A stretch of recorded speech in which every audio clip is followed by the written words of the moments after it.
Okay, in this video I have a field ration type item I recently came across in an Asian market. I hadn't noticed it before. I got one can to try out to see if it's any good and if I should add it to my personal field rations. This is canned kimchi. When I looked it up online, it has been out for a while. This particular one says Yangban Kimchi. It is distributed by, and no, I cannot get the camera to focus, distributed by DW Global Inc. It is a product of Korea. The company that distributes this is in City of Commerce, California.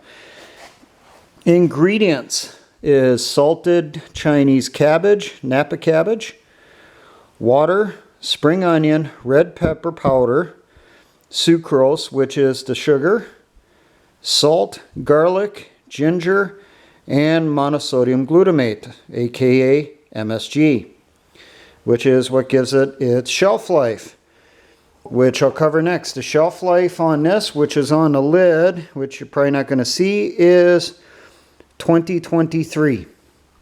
As you see here, it's a simple pull tab lid. There are instructions on the lid in Korean, and there's also a picture for someone who can't understand how to operate a pull tab. Now, how did this taste? I found it was a little bit on the sugary side for me, which is probably the sucrose. I did notice the ginger. The sauce in this almost tasted tomatoey to me for some reason, even though there's no tomatoes in it. That's probably a mix of the ginger and the sugars. Would I eat this canned by itself? You can, but it wouldn't, for me personally, it wouldn't be a regular item I would want to eat on a regular basis. I'll let you know that the picture here of what the kimchi looks like, it does not look like that when you get it out of the can. When you pull it out of the can, it's mostly little pieces. There are some bigger pieces like this, but very few. Now, serving size on this is a 6-ounce can, almost. It says there are 6 servings per can, 10 calories per serving. Those would be some really small servings. And one of the things I could think of is, well, maybe something like this was designed for someone to take somewhere to open it up to add kimchi to on top of burgers or something like that. But I think this would pair really good with Korean rations. This is beef bibimbap, beef and rice meal. This is the actual Korean military one. If you look for Korean rations, try to get this type. They look like this.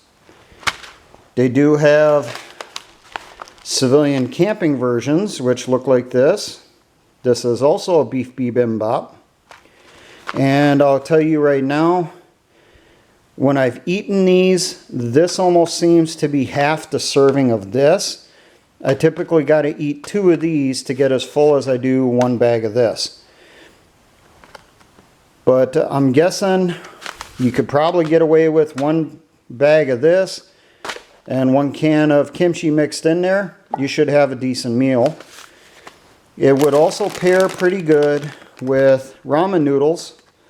This is a spicy type that you can get at Walmart in the international food section. I have a few of these inside my rations also. I try to vary my rations as much as I can to cut down on food fatigue in the field. Now, if you're interested in Asian foods, you know, looking for something different to carry in your bags, this should work. It does not say anything about it has to be refrigerated. This is canned, so it's been heated to the point to stop the fermentation process in the kimchi to kill the bacteria that causes the fermentation. If they didn't, then the lid would literally blow off the can. because of how much pressure builds up during the fermentation process. So I'd say give it a shot. You know, carry it around, you know, if you so choose, carry around a can or two inside your bag to mix in with something else, you know, something bland. Mix it in with some plain rice, you know, with some noodles, foreign rations, whatever, just to kind of pad it out. I think it'd be worth it. Prices per can, if I didn't already cover this, I actually got this at the low end around $2. When I looked online, the average was between $2.50 to $4, with some places asking as much as $6 for a little can like this. So give it a shot. I'm gonna, next time I go by that store or go near it, I'm gonna pick up a few of those cans and I'm gonna add them to my rations. I wouldn't put them in a cache because I doubt they would freeze well. I would not store it anywhere where it's going to be in direct sunlight or that it's going to be around a lot of heat, because as with any canned product, the cans will start to swell. So, but I recommend it. You know, if you're interested in trying something different, it's worth it. Now, for all my engineer brothers in the Patriot and Militia movements, always remember, essayons.